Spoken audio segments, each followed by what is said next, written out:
इतिहास का ज्ञान। नमस्कार दोस्तों, आज के अभ्यास प्रश्नों की शुरुआत करते हैं। विश्व जल संरक्षण दिवस कब मनाया जाता है? 21 फरवरी, 22 मार्च, 18 मई, 26 जुलाई। सही उत्तर है 22 मार्च। व्याख्या देखते हैं। विश्व जल संरक्षण दिवस प्रतिवर्ष 22 मार्च को मनाया जाता है। इस दिन को मनाने का उद्देश्य विश्व भर में स्वच्छ पीने के पानी की आपूर्ति करना व उसके महत्व को समझना है। इस दिवस को मनाने की पहल वर्ष 1992 में ब्राजील में आयोजित पर्यावरण व विकास पर संयुक्त राष्ट्र सम्मेलन द्वारा आयोजित कार्यक्रम में की गई तथा वर्ष 1993 में पहली बार विश्व जल संरक्षण दिवस मनाया गया।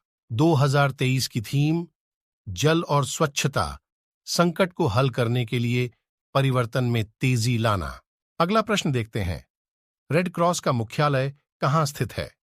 Luxembourg, Geneva, Vienna, Paris. सही उत्तर है जेनेवा। व्याख्या देखते हैं।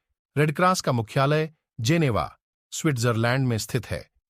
यह एक अंतर्राष्ट्रीय संगठन है जिसका मुख्य उद्देश्य युद्ध या प्राकृतिक विपदा के समय मानवीय जिंदगी व सेहत को बचाना है। यह संस्था शांति व युद्ध के समय विश्व के विभिन्न देशों की सरकारों के बीच समन्वय का कार्य करती है तथा महामारी व युद्ध के समय पीड़ितों की सहायता करती है। इसकी स्थापना 8 मई 1863 को हेनरी ड्यूरेंट द्वारा की गई थी। अगला प्रश्न देखते हैं। प्रायद्वीपीय भारत की सबसे लंबी नदी कौन सी है? कावेरी, महानदी, नर्मदा, गोदावरी। सही उत्तर है गोदावरी। व्याख्या देखते हैं। गोदावरी दक्षिण भारत की एक प्रमुख नदी है। यह गंगा नदी के बाद भारत की दूसरी सबसे बड़ी नदी है तथा प्रायद्वीपीय नदियों में सबसे बड़ी नदी है। यह महाराष्ट्र के नासिक से निकलती है। इसकी लंबाई लगभग 1465 किलोमीटर है। अगला प्रश्न देखते हैं। भारतीय स्वतंत्रता का मैग्ना कार्टा कौन से अधिनियम को माना जाता है? 1853 का चार्टर अधिनियम, 1858 का भारत शासन अधिनियम, भारतीय शासन अधिनियम, 1919 भारत सरकार अधिनियम, 1935। सही उत्तर है 1858 का भारत शासन अधिनियम। व्याख्या देखते हैं। भारतीय स्वतंत्रता का मैग्ना कार्टा भारत शासन अधिनियम 1858 को माना जाता है।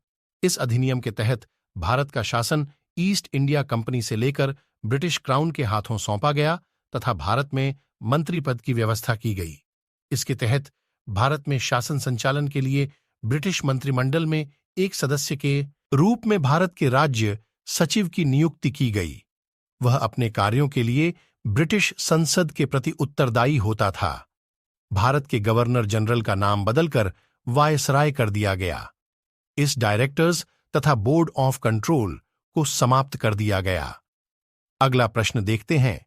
वर्ष 1928 में कांग्रेस नेताओं की एक समिति ने भारत के लिए एक संविधान का मसौदा तैयार किया। इस समिति की अध्यक्षता किसने की थी? महात्मा गांधी, टीबी सप्रू, मोतीलाल नेहरू, जवाहरलाल नेहरू।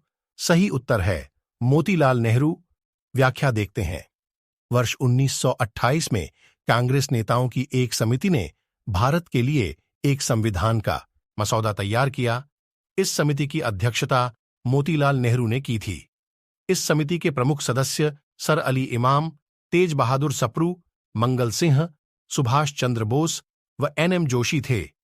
इस समिति की रिपोर्ट 28 अगस्त 1928 को प्रकाशित हुई।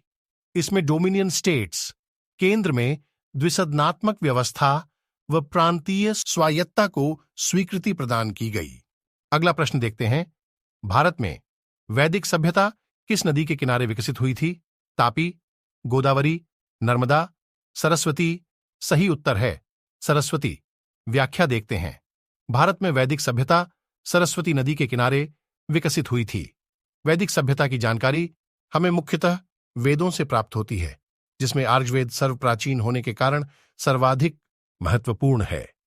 ऋग्वेद में सरस्वती को नदीत्मा यानी नदियों में प्रमुख कहा जाता है। इसके किनारे अन्न की प्रचुर उत्पत्ति होती है। प्राचीन काल में यह नदी हरियाणा के यमुनानगर से थोड़ा ऊपर और शिवालिक पहाड़ियों से थोड़ा सा नीचे आदिबरी नामक स्थान से निकलती थी। अगला प्रश्न देखते हैं। ऋग्वेद को कितने मंडलों या पुस्तकों में विभाजित किया गया है?